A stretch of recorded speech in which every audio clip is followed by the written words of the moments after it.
Hey, hello everyone, and welcome. We are officially live. As many of you already know, the purpose behind this video series is actually to speak with some guests about their personal stories regarding the burnout syndrome in order to get some insights and maybe share some helpful advices to all of us watching in order to incorporate in our lives and try to prevent it from happening ever more, or to help somebody who is already on that road to recover, or at least to experiment with some techniques in order to support the process of recovery. So on that note, welcome everyone. Tonight I would like to introduce our fantastic guest this evening, Velina Getova, who is maybe to some of you already familiar from our talk we did earlier in the group discussion of the Burnout series. But here he's a psychologist, performance coach, and my favorite one, mental health advocate. Hello and welcome. Indeed. Hi, Georgi. Could you please tell us more about the advocate thing, because I really like the term here. Well, I know it's a very sexy term to start with, and I think we both like it, but it does have a history behind that. I do see myself not only as a psychotherapist, obviously work with people in the workplace and one-on-one individually, but I found that mental health topic in general is something very dear to my heart because of my personal experience with my own mental health since I was maybe a teenager or something. And also in my family, unfortunately, we've had let's say the challenge of seeing what mental illness looks like from the first place. And it's something that none of us want to grow up with, but unfortunately some of us have the chance to see it firsthand. My mom suffered from chronic depression for maybe almost like 20 years since I was 14. So in a sense, medication and this whole psychotherapy, psychiatric help, this whole thing was part of my life as I was growing up, basically. So it's not a surprise that I ended up in that profession, to be honest. And then basically I had my own personal struggles with mental health. I think like most young girls would recognize themselves in the story of nutrition disorders and having this type of emotional eating when you don't really feel confident, you feel something is missing, and you're still very young, you're not really prepared to cope with that. So in a short story, that's it. It's a personal touch here. Okay, and why the term advocate? Because I like it how it sounds in comparison to, because so many times the mental health connotation is either coined with something regarding to a patient or somebody who is ill, but here advocate actually puts a nice twist on it in terms of maybe keeping it in good mental health, and also in maybe invest in prevention, in prophylaxis, even in the mental health status.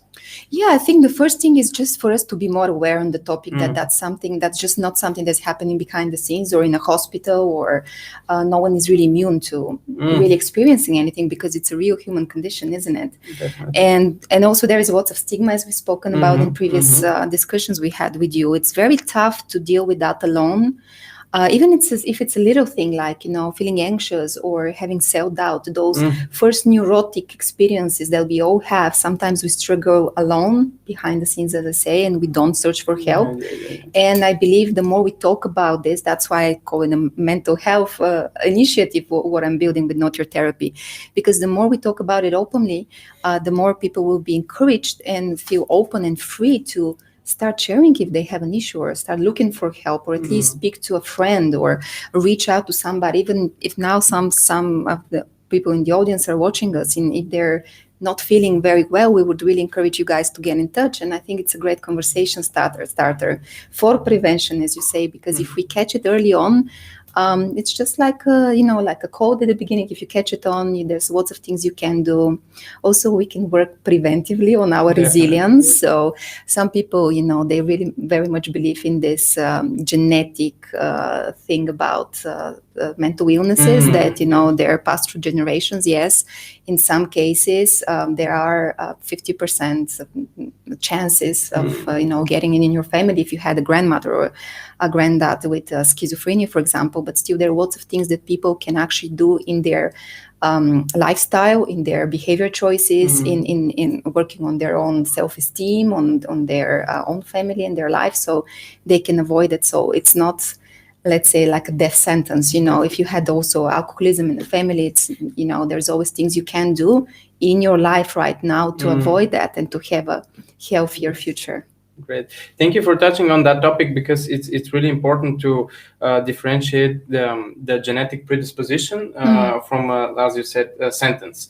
You're not doomed with the predisposition. It's just what it is. So it has to have the maybe factors in the environment in order for that gene predisposition to express itself. So if you know what it is, you can proactively take measures in order to suppress it or not allow it, or if it should happen or express itself, it should be severely reduced in expression. So this is one really important thing that it should be said, I believe, more frequently. Yes. Thank you. And before moving on, I would like to maybe look back a bit in your history, because you had quite a diverse experience, first of all, and also in terms of professional areas, but also you have experience abroad, here in Bulgaria, in different fields of business, in consultancy as well.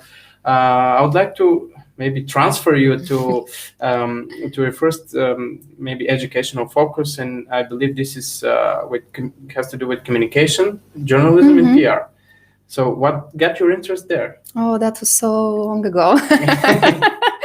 Oh, it was a beautiful time. So I went to this lovely American university here in Bulgaria, where it was a liberal arts university. So you could basically choose to study wherever you wanted at that point. So I'm not sure if I'm going to disappoint you here, but I didn't have any purpose or intention with the PR or journalistic studies, not at all.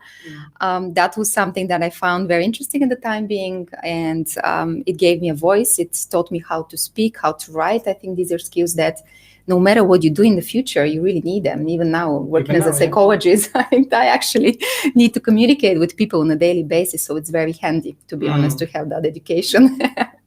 And speaking of psychology, because your next education is primarily there, what got you interest there? In psychology. So first I got, very interestingly, so I studied business administration and PR and journalism. Then I graduated from that bachelor, and I found my first job in HR in a tech company. So nothing to do with anything I did in my studies. So I worked as an HR in a growing, very, very nice, exciting, growing Bulgarian technology company. I'm not going to mention any names. Okay. It was an interesting journey, and I just realized I really love working with people. I liked HR, but I felt something was missing, because I was always very curious about the human dynamic, the human experience, the interpersonal challenges that people are facing in the workplace, because we can't really avoid it. Emotional experiences sometimes that were, coming on the way of being your best, even though we were investing heavy money in training, in education, in coding skills, in leadership academies. But I saw there was more to that, and I was very interested in that. And I thought, well, why not take a break? Because I'm very good with taking a break, And that's why, between my experiences, I'm by the book applying the stress and rest equation of growth, which is fundamental. So I took a month off, and then I went to study at the LSE. So yeah, organizational psychology was the obvious choice at that point. And why LSE? For our audience, LSE is London School of Economics. Why do you choose exactly that? Because it's abroad and... So I wanted to get out of my comfort zone. I was like, I studied here in a small town in Blagoevgrad, so it was lovely. We had a great student time, but I didn't feel I did challenge myself, to really grow, to get this international experience. So I always liked London, and I thought, well, that's going to be my place to be. So LSE, the university is right in the center. So that was one of my first choices, to be honest. But I didn't really have self-belief. And that was part of the story, I would say, because I didn't apply to LSE at the beginning because I didn't thought I'm going to get in. I didn't have the great grades, the very good, excellent grades from my bachelor's. I also didn't study psychology in my bachelor's. So I had a lot of things to catch up on. And initially I thought I don't have what it takes to go there because it's a good school. And I actually thought I'm not going to apply at all. I chose some kind of maybe average better schools like in the other areas. And then I saw one interesting TV show. To be honest, I very much believe in synchronicities that sometimes give me a nudge. And I've already made applications, so only had like maybe like £600, so I can apply in 4 universities, and that's all. I had a budget. And I watched this TV series. It was a morning show, I think. And there was this lady who had a very similar background like me. She said she went to the LSE with a full scholarship. She didn't have good grades. She wasn't like the super cheerleader in all clubs and everything, but she proved her worth in a way. She was very interested. She wrote a great cover letter and she went there. And I was like, okay, so it's possible. So yeah, so this lady on this TV show really changed my destiny in a way. Okay. I do believe in the signs, Yeah. And here you can see my zodiac sign as well. So it's not only about psychology, isn't it? Yes. Yeah. Okay. Moving on, and then you had after LSE, I believe you had some corporate experience as well, startup experience. Yeah, all over the place. Can you share a bit more about that? So basically I went to London, and this is where your life changes, and you meet these great people, and you meet with executive coaches, and you're like, oh my God, what is this? It looks great. You just talk to people, make so much money, and you're like, well. And for somebody coming like just from Bulgaria, that was like wow in 2012. And no, but I really met amazing mentors, and I started doing some coaching work on the side because I saw a lot of people needed, because I had good skills in recruitment and CV building and all of that. So I needed some extra cash, and I actually started consulting and coaching young bachelor students to make their CVs. Nice. And this is how I started with career coaching, just to use my experience anyway, because people needed that. And, it still made you really feel useful, because in this new place, I felt completely like I didn't know anything. Psychology was new to me. I was new to the country. So actually trying to share my knowledge with other students made me feel a little bit more stable and collected and grounded with myself. So this is how I started. And then obviously I met my mentor who's helping me with my master thesis. And she told me then that if I won, it was a dilemma. It was a choice I had to make. Shall I do the theoretical part of the master thesis or the practical? And I was like, what's the practical? And she said, well, think what kind of job you want to do and make your master thesis around that. And think what are the people you want to work with, and go and research them, interview them, get in touch with them. It never crossed my mind. I just thought I'm going to do something about, the identity work, and the self-identification. And I was like, how am I going to put that into context? But then I thought, okay, so Bulgaria, IT, I saw that there was a lot of, there were a lot of startups already building in Bulgaria. And it was the start of the community back then. And I thought, I'm going to see how this identity work happens when people start a business, when you're just an engineer and you're coding, and then you start building a company, how your identity and self-perception changes. So nice. I decided to focus my thesis on that. And this is how I found actually my first coaching clients after that. She was right. She was absolutely right. And what came out of the thesis, because I'm really interested in that as well, expert turning to business owner. Yeah. And also how it affects the, to some extent, identity shift, but also personality adjustments, let's say. Maybe not so much of a shift, but personality adjustment for sure. But because you start to work with other people, you're definitely in a much different role than perceived as an expert, rather than afterwards perceived as the, let's say, leader of a team and then of a business. Yeah, absolutely. I would say it's deep identity work. It seems like nothing is happening in the background, but it's deep identity work that those people are going through, because it takes really courage to look into yourself and to integrate these new aspects of, leading people. A lot of those people that I worked with, the founders, they had to be completely out of their comfort zone. So they were learning to speak about themselves in a new way. They were telling different stories of, I'm not just the founder or the essence of the product. I'm actually building a business. I'm actually helping people. So this self-narrative was something that helped them really to integrate this new role into their self, this narrative that they have about their life story and how they're building their startup. So actually, by telling stories about ourselves to other people, we learn more about ourselves. Oh, nice.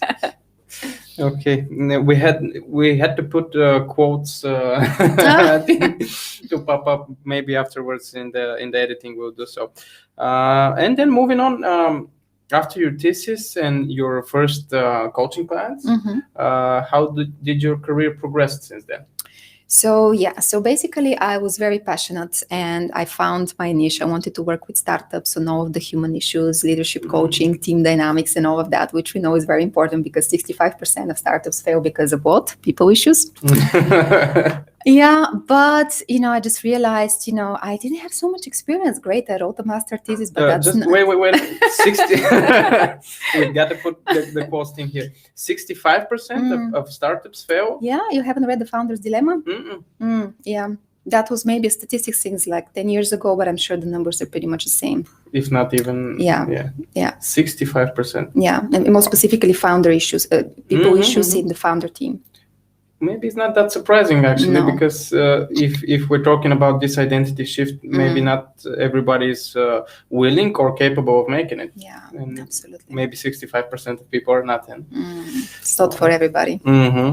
So definitely need of coaching there. Yes, absolutely. Yeah, but I still didn't. I just realized I didn't have lots of experience of actually, how to do it. And then I realized something, that I basically didn't have what to eat because I had lots of debt from my experience in London, because 1 year in London is expensive. So I didn't have any money. I just realized the startups don't have, much cash for executive coaching.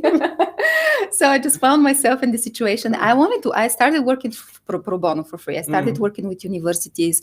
I started working with Started Smart. I found here, actually, I started advising Enhansive, one of the startups that I worked with for a very long time, one of my favorite ones. So I started doing a lot of pro bono work, and I realized I have to find a job where I can learn more things. I can get more business experience, not just HR. And I can also pay my bills and live, because I needed a day job back then. So I did have a little bit of experience in consulting. I also found a great coaching role here in Bulgaria for the British Embassy. So I was based here in the embassy, but I was looking after the whole coaching program for the whole European network. So it was a very interesting role, which was a bit of, it was corporate in a sense that you work in a huge organization, but also it was a government job. So it was very different. But I did have a chance to learn coaching in-house from some great mentors. Yeah, definitely. And also how it differed from the, let's say, startup environment, because this is really interesting, from the startup to maybe highly bureaucratized. I don't know if I'm using the right word, but because I know the British, let's say, public sector is a lot more bureaucratically dominated than, for example, startups. Well, you know what? I kind of got the best of the two worlds, because I was working in an embassy. Here, the British Embassy is around 40-50 people. So it was like a small family company, to be honest. And for me, it gave me the sense that I'm still working in a startup, still being in the big organization. I was also a bit of a change agent, to be honest, in my job for these 2 years. So I was constantly challenging them to introduce new technology. We were doing quite a lot of changes in our team. So, but I would say people are very open-minded in terms of leadership. I would say some of the best leaders that I've seen in business and generally in my life, these were the people that I met, the leaders I met in the Foreign Office. Absolutely. My boss at the time, that she was like, I can easily call her a boss, because she was like a great leader in all senses. I have no issues calling her a boss, because she was a masterpiece. She always made you feel like, you're important, you're heard, you're knowledgeable. After a meeting, you leave with her, you feel inspired, and you feel you can go and conquer the world. She was absolutely fascinating. So I think this experience gave me a good framework for what good leadership looks like, no matter where you work. It's just the people thing. So I know it was a bit of a transition, but I didn't stop my startup work in between working with technology companies. So that was on the side. That was my day job. And then in the evenings, I was doing that. Great. And now we may start to move on to, because you laid a fantastic foundation, to move on to what we are actually here to discuss in a bit more depth, to the burnout episode. How, in your point of view now, how it started? So for me, it actually links very well to this personal CV history. We're just sharing No now. wonder. So basically, I wanted to go back to the UK, obviously, because here in the embassy, I was doing work for the Foreign Office. So I also met my partner back then in London. So I thought, well, I need to go back to London. I needed to get more experience in London. I didn't feel I got the most out of it. So I went to the UK. It was very tough. That was the same time where there were a lot of political changes. We were there at the time of Brexit, when Brexit happened. So it was a difficult time for all Europeans, I would say. And for me, I started to accumulate not so much chronic stress. A lot of people, burnout occurs because of two things. You either have chronic unmanaged stress over time, so years of not resting, not looking after yourself, increasing the volume constantly, like boiling the frog without the frog really realizing. Yes. But that's the one problem with stress. Or when you have stressful experiences that are so intense and they coincide that they're much beyond your capacity to cope. So it can be a short period of like 6 months or 1 year, like it was my case, because I did take breaks in between all those things. I was working out, I started doing psychotherapy. Actually, I've been in therapy for most of my career life, to be honest. So I was looking after myself very well. And still I was not immune, because when your whole world starts shaking, I'll come to that. It's very difficult. This was a time where just the intensity, the danger from the environment is much beyond your capacity to cope, and the support you can get and your resources are shrinking. So basically what happened is that I came back to London. So I left finally the Foreign Office. I had lots of coaching confidence now. So experience and also a little bit of confidence, let's say, to start. And I was working for a very interesting growing business. It was, again, technology companies. It was a unicorn. So it was a huge challenge for me personally. And I was coaching the leadership team. I was working with the CEO and building a whole program for them. And it was great. I was making the most out of London finally. Then Brexit happened. Unfortunately, this company that I was working with, they were my client at the time. They had serious financial challenges and problems. Unfortunately, nothing to do with my coaching. I want to emphasize on that. I was mostly focusing at that time on the people things and the culture. So there were serious financial decisions that led to the company not being able to sustain itself. So, as most unicorns, actually, they're burning much more than they actually make in cash. So at that point, and with the Brexit situation, the company lost some European finances, and it was a hostile takeover. I literally saw in my career how the VC company comes, very friendly on the first day. Hello, great future. And on Monday, scratch the whole management team that I work with. And you know what happens with the leadership coach of the whole management team. So it was like everything was changing. Like, every day was different. And luckily, for some reason, they didn't let me go.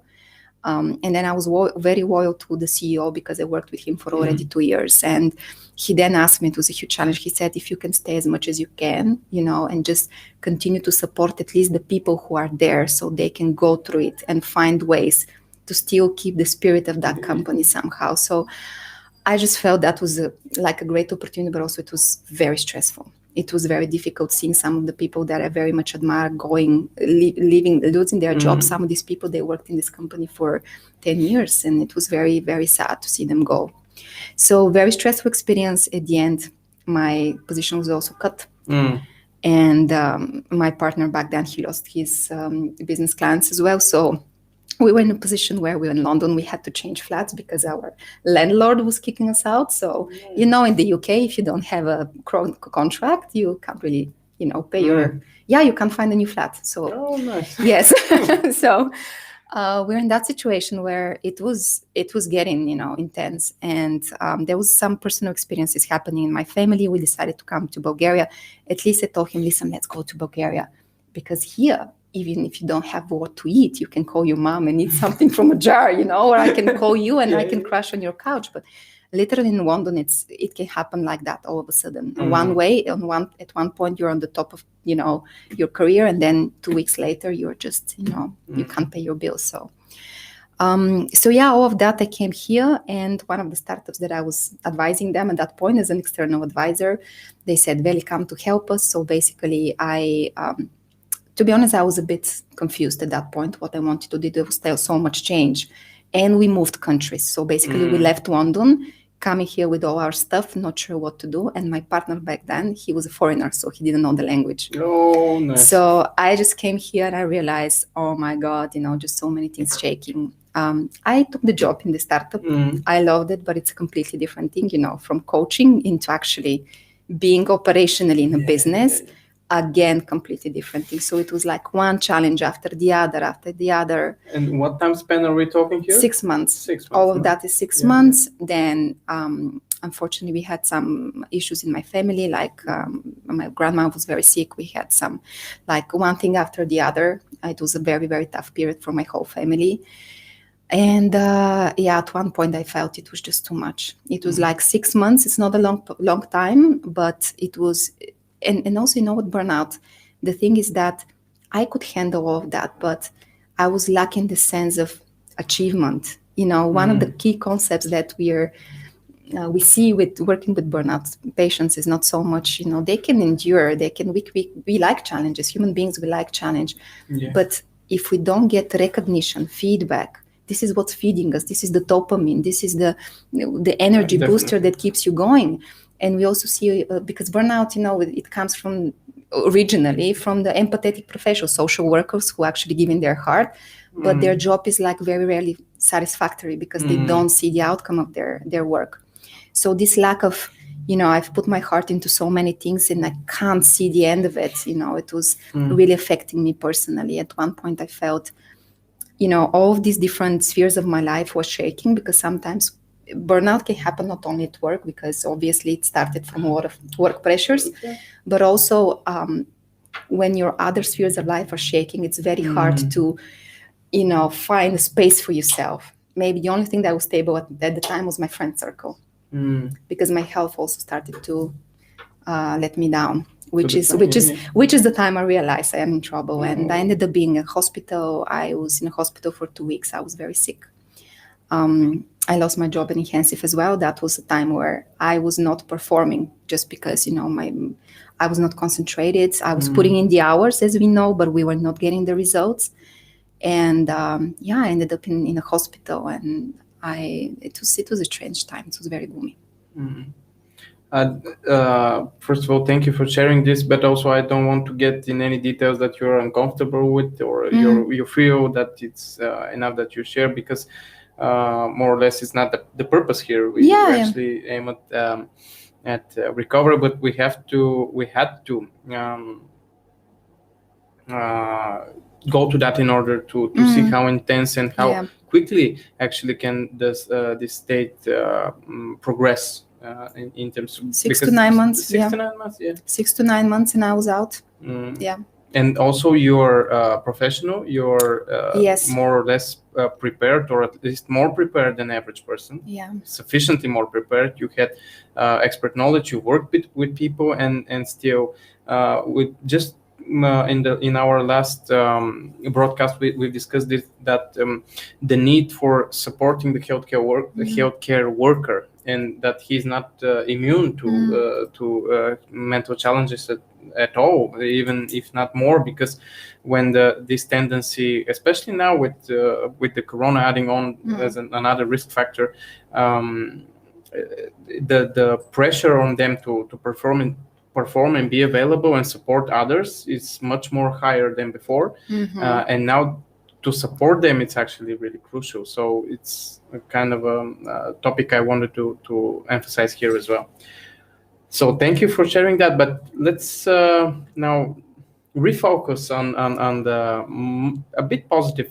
Actually, this is positive also, because the positive comes actually from Latin, from positum, and it means whole. So you cannot deny a part of yourself and think that you'll become whole. No. The negative still needs to be in our life as well.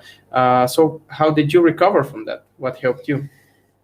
So luckily, as you said, I had built my resilience throughout the time, because I was in therapy for years. Because of my own already, I started doing clinical work as well, alongside all of that, studying psychotherapy. So my path alongside my continuous professional development continued all the time. So I had good resources in terms of therapeutic support and community. So I was studying in the Bulgarian Institute of Neuroachian body psychotherapy, which was a huge support for me at that point. So I had great teachers and people who were really compassionate and could show me that this experience that I had it was a basic human experience, and that it could make me more compassionate in my role in the future. So it was the first thing was for me to find purpose and meaning in that, because in the moment when it was very gloomy, even in the hospital, and then the months after that, you know, the clinical picture of burnout at the end, it very looks like depression in the final stages. It's the same.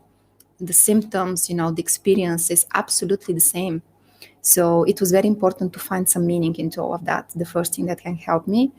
And in terms of recovery, I would say, so I was 2 weeks in a hospital, then 3 months I didn't do any work because I had pharyngitis. Basically, my throat gave up, you know, for a person who is doing their job using their voice, you know, I was sick, so I couldn't basically speak.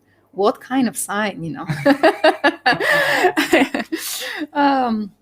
So there is a great book, The Body Keeps a Score. I very much recommend it. So maybe a couple of months of staying home, doing some deep work, I would say, was very, very important for me at that point. And is everything okay? Yeah, I guess.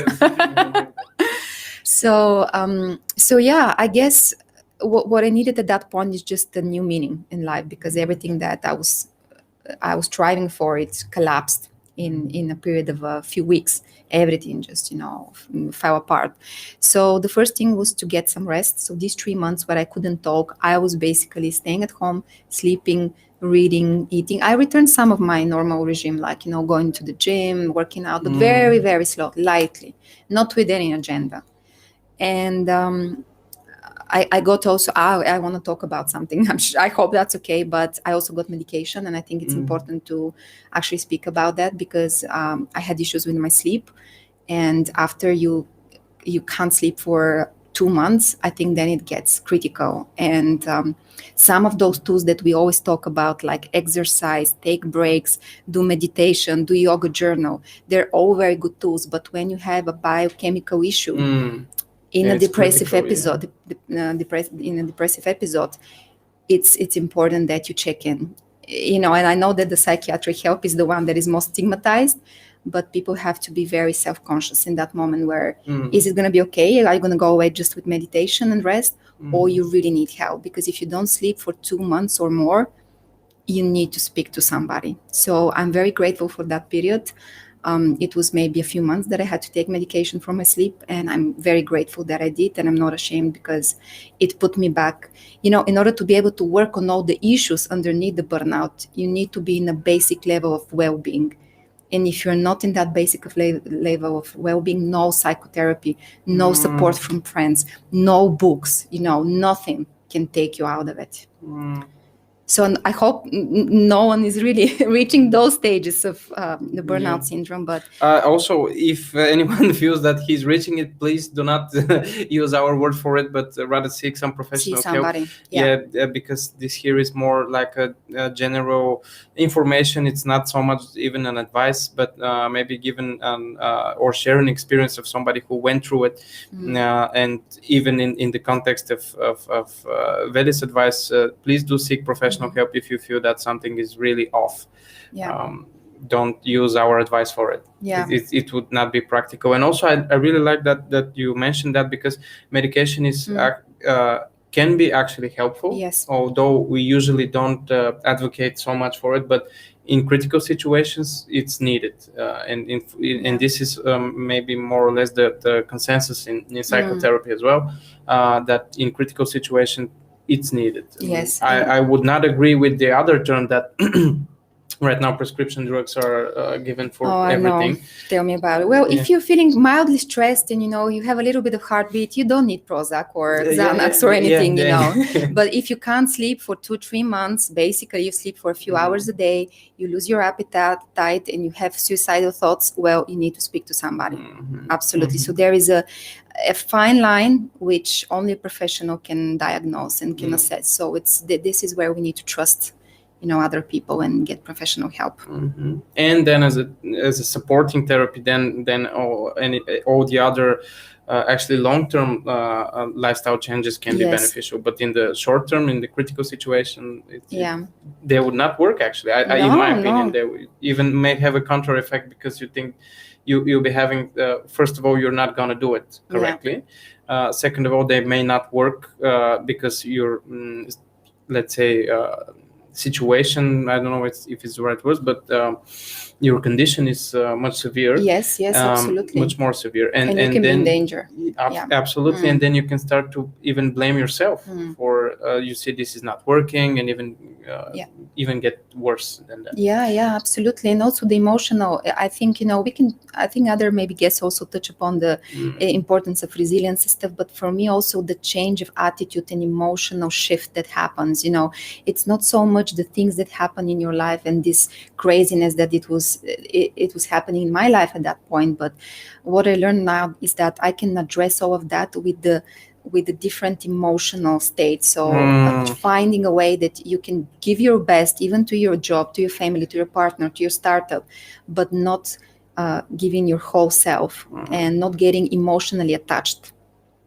to the results of that, not to the results of your family, the outcome of your business, the outcome of your, because you're much more beyond that. And there is an emotional intensity. Am I doing this busy job like 12 hours? Am I doing it from like a place of, oh my God, controlling fear on this client and this presentation and deadlines, and you're like in a rat race? Or you choose to do your job because you like it. It's 12 hours, but this is what you choose because you love these clients and you like this job and you choose to do it. It's also, I changed a lot my attitude from I should. This is something we work a lot with clients in psychotherapy. Our attitude, there is nothing you should do in life, basically. Yeah, you should eat to live and sleep, as we've established. But besides that, most of the things in life, if we choose an attitude of wanting to do it and taking ownership and initiative and having internal locus of control. I choose this job because I like it, or because I need the money, because I want the career development. I choose to do this presentation with the attitude of love and confidence, not with the attitude of fear and stress of I'm gonna fail and everything. So it's a very different emotional approach that we can take towards the things that we are doing that can actually decrease the emotional intensity and the actual stress levels, which I'm measuring now with my smartwatch. Now, this is, I would say, revolutionary, although it's so common sense, but it's not common. I'm super shocked that is that, because just to cite research on my own, but Gallup did a research of the way people feel about their current job. And maybe it will not surprise you that much, but 87% of the people interviewed was severely dissatisfied with their jobs. Can you imagine? 87%. And as we know, we are spending nearly half of our adult life working. So imagine what type of life is this. That's and why everybody's burning left, right, and center. How else? And also this clinging state that you're trying to validate yourself or to prove something by achieving. This is a really dangerous game. I've played also myself. Really dangerous because it never ends. Not even the minute, the second you reach your goal, maybe you have some temporary relief just because the stress is off for maybe how long, a week or two, and then the next goal presents itself, or actually you rather try to seek it in order to revalidate what you feel is missing, or because it's never sufficient. Rather, if you change this, as how you mentioned, that you're already enough, and you can try to do whatever. As this is, I believe, a quote from the Buddha, who said, the only thing you have to do is to die. Everything else is by choice. yes, absolutely. This is the only thing you have. I know, absolutely. It's very hard it's very easy to say it, and I know it's hard to do it in practice, but for me personally, that was a game changer, because I'm busy right now as well, but my whole experience is entirely different. I can tell by the way you look, and you're constantly smiling, and the perspective you give on these things is super different than what usually is in terms of emotions that are attached to this. You mentioned 12, 14-hour work days with a smile. for most people. Sometimes, if needed, but it's by choice also. Yes. This hustling, this overachieving mentality, which spreads like crazy here last maybe 10 years, it's super unnecessary. No. And in the long run paradoxically produces less results. Yeah, Because absolutely. if somebody burns out, what happens after that? Well, you see, you're out of the game for at least 6 months. Mm-hmm. I've been working with some patients right now recovering. Some of them were away from their job for a year. I would say I returned quickly. Yeah. So some people, it takes them a year, and they're in C-level positions in a business, which is, you can imagine, not only the human cost, the business cost, the emotional cost, the financial cost. Yeah, but there is hope, as I said. Yes, not only hope, there is. And one thing I want to say, there is a way. And if you work, that's why I'm saying it happened to me. But I bounced back very quickly and actually started a business after that. So, it's a cliche that, opportunities also arise from crisis. But at the same time, I saw that if you work, I didn't really, for one time, I didn't leave the gym. I mean, I didn't quit the gym. I didn't leave my exercise and my workouts. And I was maybe more prepared to bounce back at that point than maybe 10 years ago when I had my first issues with my nutrition disorder. So I was like, I think this is what resilience is, not to avoid things to happen because we're not immune, as I said, but the way you come back from them. Yes. The attitude and the lessons you bring out of them and how fast you can go back to normal. And I was about to ask about resilience, but also because your experience is exactly in that area. How do you view is the resilience technique that are usually given as advice? Do you feel that they serve the wrong purpose in just preparing somebody just to burn out even more? Even more harder? Because from what I saw, this does not treat the problem. It addresses the symptom. Well, if you're talking about like breathing techniques, mindfulness, shower, all kinds of journaling, switching off methods, absolutely. These are the the techniques that you can have to organize your day and to manage even your biology, let's say. But also we know that some of the underlying reasons for people to start overachieving, it's lack of self-confidence, lack of self-worth, the imposter syndrome as we know it, uncertainty, and all of those issues. These are underlying psychological mechanisms that wouldn't go away only with meditation. I mean, some people really find spiritual freedom in that. But I would say if you are struggling with a psychological issue, it's good to also get a good understanding of where is it coming from, how is it serving you because you're doing it because it's serving you, how it's not serving you, and how you choose to live your life from now on. Because most of the time, these beliefs that we have about the world and also traumas that we carry from our childhood, we have a power to choose now how we want to continue to live. Even if we learn perfectionism from our parents, we can choose a different attitude to life right now. Even if we were taught to be good kids and a good girl with great grades and excellent in her job, we can choose a different model for ourselves in our life, in our future. So it's a bit of a deeper work that needs to happen if you're falling in the burnout cycle over and over again, and then you work out, you meditate, but then you again push yourself to the limit. There is something underneath that you need to explore. And some people actually find it through, spiritual paths. But I would say coaching, mindfulness, also psychotherapy is a great tool for personal development, not only mental illness.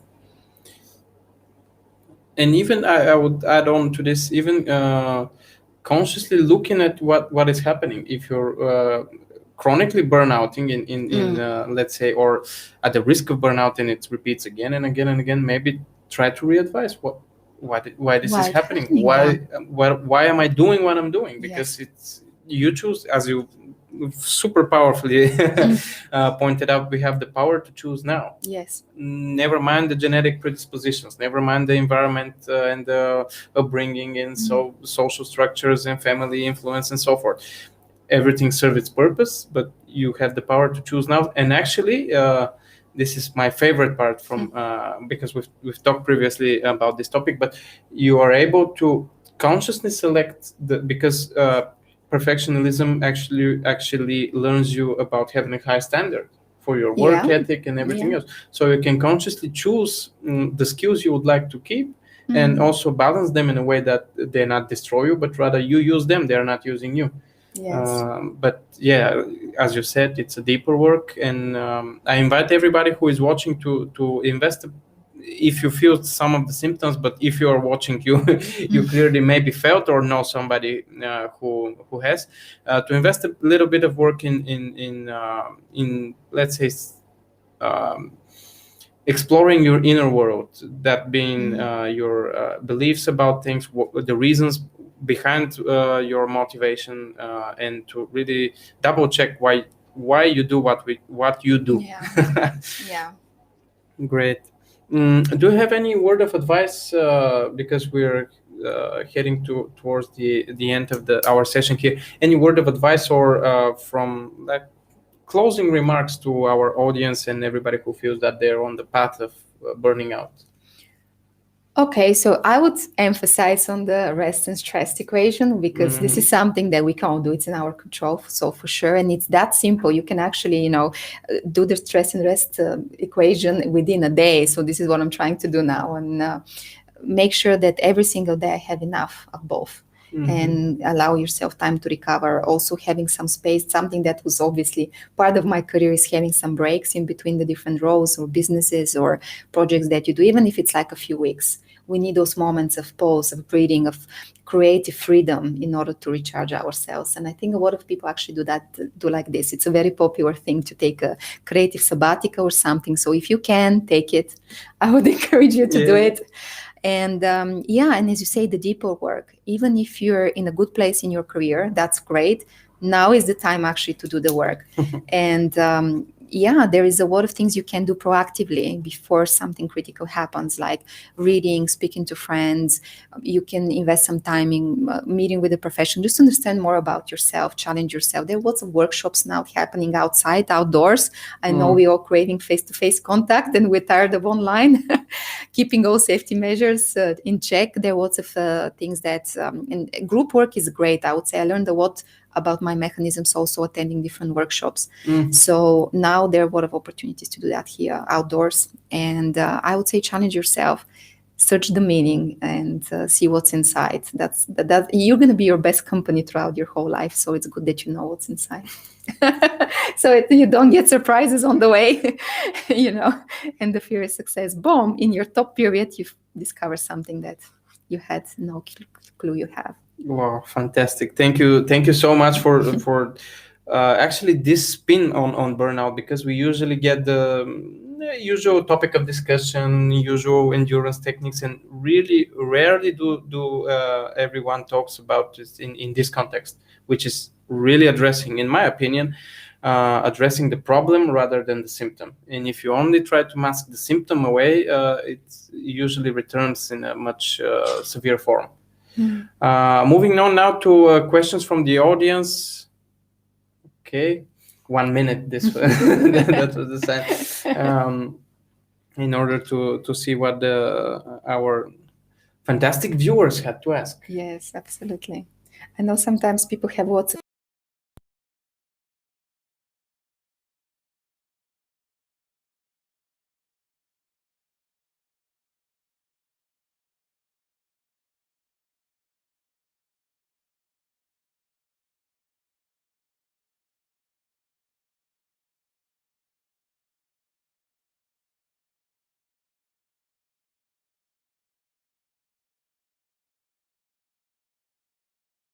Current, not your therapy brand. Can you tell us a bit more about that? So this is my project, which is focused on changing the perceptions of mental health in the workplace. So how we see the whole topic of mental health, mental fitness, psychological help, and all of that. So I played with a little bit with the name, so I can make people excited and interested, so we can actually raise the topic in a more positive way, as you say, and just avoid this misconceptions and the fear and the guilt and the shame that sometimes are associated with that topic when we speak about it.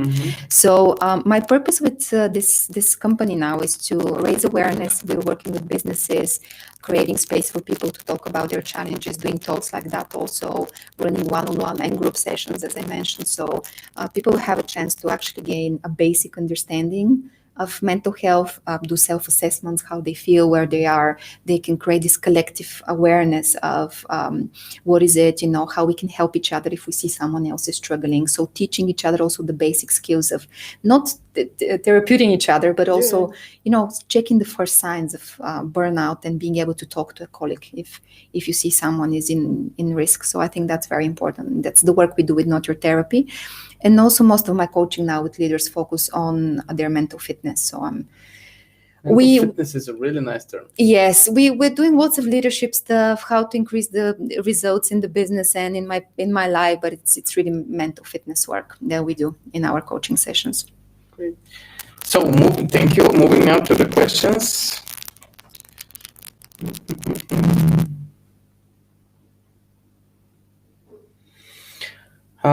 From your experience with clients, can approaching burnout be noticed before it happens by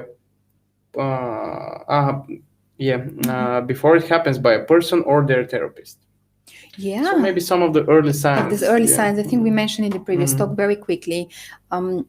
You can notice it in yourself or in your colleague. Let's cover both. Yeah. So first I will say, for the first thing that really starts to change is our memory, our focus, our ability to concentrate. We sometimes we neglect those symptoms because they're a common symptom of tiredness or apathy, or I'm just having a stressful period. But if these very strange memory focus symptoms go on for a couple of weeks or months, that's a very, very clear first sign that something is going on. It's a clear sign of chronic stress. Also, gut issues, if you're having problems with your stomach, sleep, as we said, change in any type of behaviors, people trying to avoid meeting with friends, skipping meals, acting weird, working weird hours as well. Now working remotely, it's a bit tough because we don't see each other, but also we can notice how if people are joining with the camera, they're just joining without a camera now. We can hear the tone of their voice. People, when they're feeling apathy and when they're losing their energy, they're usually very low on energy, apathetic in the morning. So that's the difference between just sadness and you having a low moment and depression. The depression is hardest in the morning very often. So if you notice your colleagues or yourself being very low in the mornings, that's also a sign that something is wrong. And also you can see this kind of skepticism and negative thinking. Oh, this is not going to go well. Self-blame. This is something that we can notice in our relationships with colleagues, how we call each other, how we text in the chat, are we overly negative, are we overly critical of others and ourselves. So even these behavior things in communication can be a sign of chronic unmanaged stress. And actually the little details actually are the first one to monitor. And usually, as we talked during our last conversation, we tend to, on one hand, neglect the symptoms, and on the other, we try to push through or force through them, and it actually makes them worse. Increase the volume of the hours you put because you need to catch up, and you ignore them. That was the word I was searching for. Ignore them because, okay, I'm a bit tired, a bit stressed. That's normal. We are all used to being a bit stressed. No, it's not okay to have a headache, have your stomach hurting all the time and not sleeping. That's not okay for a few weeks. No. Definitely not. I want to say no. Okay. Do we have any more questions? No. Okay.